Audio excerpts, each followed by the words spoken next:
ఒక చిన్న గ్రామంలో రమేష్ అనే రైతు దగ్గర 2 ఎద్దులు ఉన్నాయి. వాటిలో ఒక ఎద్దు చురుగ్గా పనిచేస్తుంటే, మరొక ఎద్దు మాత్రం మొండికేస్తూ ఉండేది. ఈ ఒక్క ఎద్దు పనిచేయకపోవడంతో రమేష్ 2 ఎద్దులను అమ్మాలి అని అనుకున్నాడు.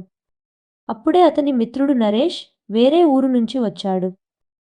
ఆ 2 ఎద్దులను పరిశీలించి, నాకు ఎద్దులు నచ్చాయి, నేను సగం ధరకే కొనుక్కుంటాను అని చెప్పి, డబ్బులు తరువాత ఇస్తాను అని చెప్పాడు. అన్నట్టుగానే చెప్పి ఆ 2 ఎద్దులను తీసుకొని పోయాడు నరేష్. ఒక నెల తరువాత రమేష్ మిత్రుడి పొలం దగ్గరకు వెళ్లి చూశాడు. ఆ 2 ఎద్దులు ఎంతో శాంతంగా ఎంతో ఉత్సాహంగా దున్నిస్తున్నాయి.